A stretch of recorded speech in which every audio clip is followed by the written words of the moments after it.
नमस्कार, आप सभी का स्वागत है आज के इस वीडियो ब्लॉग में।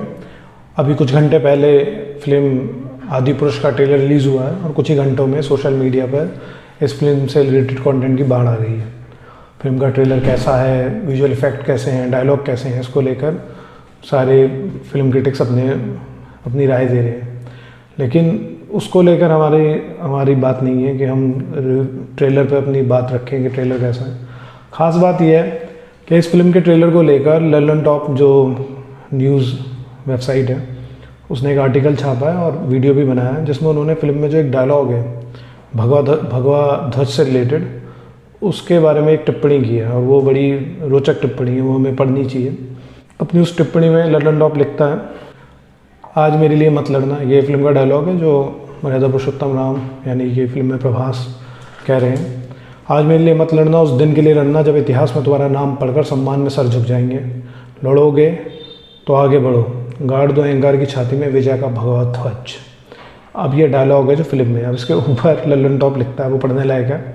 लल्लन टॉप इसके ऊपर ये लिखता है कि ध्वज के रंग पर खास फोकस है, उसे थोड़ा टोन डाउन किया जा सकता था। कहने का मतलब आदि पुरुष को सिर्फ एंटरटेनमेंट की तरह देखा जाना चाहिए, उसे रंग की पॉलिटिक्स से नहीं जोड़ा जाना चाहिए। इससे क्या होगा कि पब्लिक सोशल मीडिया पर लड़ती रहेगी और नफरत की आग में फिल्म के मेकर्स अपनी रोटी सेकते रहेंगे। अब इस छोटी सी टिप्पणी में 3-4 चीज़ें हैं। सबसे पहली बात तो यह है कि फिल्म के ट्रेलर को आए हुए कुछ ही घंटे हुए हैं और हो सकता है कि इतनी जल्दी किसी ने इस बात पर ध्यान भी ना दिया हो कि किसी रंग की बात की गई है या भगवा ध्वज की बात करना इतनी बड़ी बात है कि इसे रंगों की पॉलिटिक्स कहा जाए। या अगर आप किसी भारतीय परंपरा में या भारतीय क्या कहते हैं कहानी को या भगवान से जुड़ी कहानी को अगर आप बता रहे हैं तो उसमें केसरिया रंग या भगवा रंग कहना इतना बुरा कुछ स्टेप है जिसको लेकर विरोध किया जाए। तो लल्लन टॉप वाले सबसे पहले तो खुद उन्होंने इस बात को इतनी जल्दी हाईलाइट किया, उसके बाद उन्होंने जो लिखा है वो उसमें और ज़्यादा आपत्तिजनक है। वो लिख रहे हैं कि इसे एंटरटेनमेंट की तरह देखा जाना चाहिए, उसे रंगों की पॉलिटिक्स से नहीं जोड़ा जाना चाहिए। और इससे क्या होगा, सोशल मीडिया पर जनता लड़ेगी और नफरत की आग में फिल्म के मेकर्स अपनी रोटी सेकते रहेंगे। पहली बात तो यह है कि अगर किसी फिल्म में केसरिया रंग की भगवा रंग की बात होती है तो क्या ये जनता को लड़ाने के लिए? ऐसे कौन लोग हैं भाई जो केसरिया रंग सुनते ही इतने हिंसक हो जाते हैं कि लड़ने और मरने पर उतारू हो जाते हैं? क्या ये कोई आपत्तिजनक चीज़ है? किसी फिल्म में अगर के डायलॉग आ जाता है कि जीत का भगवा ध्वज फहरा दो या भगवा ध्वज गाड़ दो। और दूसरी बात कि नफरत की आग में फिल्म के मेकर्स अपनी रोटी सेकेंगे। फिल्म के मेकर्स अपनी रोटी कैसे सेकते हैं? पैसा कमा के। तो अगर कोई फिल्म ऐसा डायलॉग लिख के 500, 1000, 2000, 3000 करोड़ रुपये कमाती है तो क्या ये रोटी सेकने जैसा है? मतलब ये क्या भगवा रंग की बात करना है, हिंदू संस्कृति की बात करना है या हिंदू परंपरा की या किसी भारतीय कहानी की, भारतीय परंपरा में रचे बसे किसी ग्रंथ की बात करे अगर आप प्रॉफिट कमा रहे हैं या आपकी फिल्म हिट हो रही है तो ये रोटी सेकने के बराबर है। और ये ऐसा नहीं है कि पहली बार आप देखेंगे इस तरह के आर्टिकल या इस तरह की बात कही गई है। कुछ साल पहले आप देखेंगे साल 2016 में एक फिल्म आई थी बाजीराव मस्तानी, उसको लेके भी उस समय इसी तरह के विवाद किए गए थे।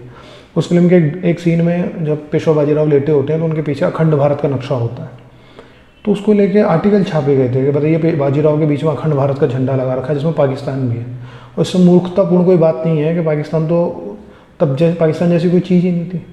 और जो हिंदवी स्वराज जिसे लेकर मराठे लड़े थे या हिंदवी स्वराज जिसकी परिकल्पना की गई थी वो तो था ही पूरे देश को जो है विदेशी दास्ता से मुक्त कराना। और एक समय पे पेशवा बाजीराव के समय नहीं, उनके कुछ सालों बाद अटक से कटक तक यानी अफगानिस्तान बॉर्डर से लेकर उड़ीसा के कटक तक जो मराठा साम्राज्य था वो फैल ही गया था। उन्होंने विदेशी जो दास्ता थी उससे इस पूरे क्षेत्र को मुक्त कराया ही था। तो उसमें इतना हो हल्ला मचाना और उस पर इतना आर्टिकल छापना कि बताइए कि कितना बड़ा पाप है कि पीछे पूरा अखंड भारत दिखा रहे हैं बाजीराव के। और ख़ास बात ये जो हमें देखनी चाहिए, अगर आप फिल्म बाजीराव मस्तानी देखेंगे और बाजीराव मस्तानी के भी अलग अलग लोग अलग अलग बात पे विरोध करते हैं कि जिस तरह पेशवा बाजीराव को दिखाना चाहिए था वैसा नहीं दिखाया गया। लेकिन इसके बावजूद अगर उस फिल्म को आप देखेंगे तो उसमें एक डायलॉग है जिसमें पेशवा बाजीराव कहते हैं कि अगर जीत का भगवा एक बार और लहराता है तो उस पर हज़ारों बाजीराव, हज़ारों मस्तानियाँ कुर्बान हैं। ये बाजीराव के मुँह से कलवाई गई है, डायलॉग फिल्म में कलवाया गया है। और ये बाजीराव 18वीं शताब्दी में जो कह रहे हैं कि जीत का भगवा एक बार और लहराता है। और आदि पुरुष में भगवान राम कह रहे हैं कि अहंकार को मिटाकर जीत का भगवा ध्वज गाड़ दो। अब ये दोनों का जो कालखंड है उनके बीच में कई हजार साल आते हैं, लेकिन जो बात है वो सेम है। वो बाजीराव भी वही बात कर रहे हैं कि जीत का भगवा लहराना है, और भगवान राम भी वही बात कर रहे हैं। क्योंकि जो भगवा ध्वज है या जो भगवा रंग है वो भारतीय सनातन परंपरा है, भारतीय सनातन इतिहास है, उसका प्रतीक है। इस हजारों साल के सफ़र में भगवान राम से लेकर बाजीराव के बीच में कितने ही दुनिया के देश, दुनिया की संस्कृतियाँ, दुनिया के अन्य मार्ग ख़त्म हो गए विश्व से, वो बिल्कुल शून्य हो गए, 100% कन्वर्ट करा लिए गए, ख़त्म कर दिए गए, पूरे भगा दिए गए, उनके धार्मिक स्थल लूट लिए गए, तोड़ दिए गए, पूरे साम्राज्य ख़त्म हो गए। लेकिन भगवान राम से लेकर जो और पेशवा बाजीराव तक जो भारत है वो खड़ा रहा, और वो आज भी खड़ा है। क्योंकि हर विपरीत कालखंड में, हर कैसी भी स्थिति परिस्थिति आई हो इस देश में, कोई ना कोई था जो भारतीय सनातन संस्कृति के प्रतीक भगवा ध्वज को लेकर खड़ा था या लड़ रहा था। ये वो रंग है जो जिसके लिए कहा जाता है कि वेदों में जिस पवित्र अग्नि की पूजा है उस अग्नि का जो रंग है वो भगवा रंग है। ये वो रंग है जो भारतीय साधुओं ने, संतों ने, मनीषियों ने जिस रंग को ग्रहण किया। ये वो रंग है जिसे लेकर भगवान राम जो धर्म युद्ध था उसे लड़ने गए लेकर, खुद उन्होंने भी वनवास के समय ग्रहण किया था। ये वो रंग है जिसे लेकर धर्मक्षेत्र कुरुक्षेत्र में खड़े अर्जुन के रथ पर ये ध्वज जो था वो भगवा ध्वज था, और जिस रथ को चलाने वाले स्वयं भगवान श्री कृष्ण थे। ये वो रंग है जिस रंग को लेकर आचार्य चाणक्य ने, जब यूनानी हमलावर बिल्कुल दरवाजे पे आ गए थे, दस्तक दे रहे थे, तब आचार्य चाणक्य ने अखंड भारत की कल्पना की थी। ये वो रंग है जिसे लेकर बप्पा रावल से लेकर और महाराणा प्रताप तक जो हमारे योद्धा थे, राजा थे, उन्होंने संघर्ष किया। केसरिया बाना पहनकर कहते हैं ना, जब लड़ने जाते थे।